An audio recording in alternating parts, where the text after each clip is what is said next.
পরিবারে কেউ দুর্বল থাকলে তাকে বোঝা মনে করবেন না প্লিজ। অনেক সময় ভাইদের চাকরি হয় না, অনেক সময় বোনের বয়স হয়ে গেছে, বিয়ে হচ্ছে না, এদেরকে বোঝা মনে করে। আল্লাহর কসম করে বলি, বিশ্বনবী সাল্লাল্লাহু আলাইহি ওয়াসাল্লামের কাছে একজন সাহাবী এসে বললেন, আমার ভাই তো কোনো কাজ করে না, ইয়া রাসূলুল্লাহ আপনি তার ব্যাপারে কিছু বলেন।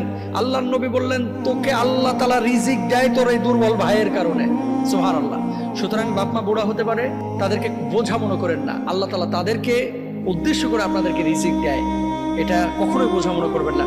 মনে রাখবেন, আজকে যেই ভাইটাকে আমি দুবাই এক ভাইকে চিনি, যেই মেজো ভাই তারা দেখতেই পারতো না, আজকে দুবাইয়ে 400 কর্মী তার কোম্পানিতে, আমার নিজের ফ্রেন্ড, আর সেই ভাই তার কাছে এখন কাজ করে, দেখতেই পারে না।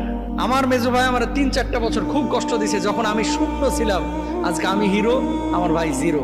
তো কালকে কি অবস্থা হবে আপনার ভাইয়ের আপনি জানেন না। সুতরাং এই পৃথিবীতে কাউকে খাটো চোখে দেখেন না, আল্লাহ বুঝদান করুন।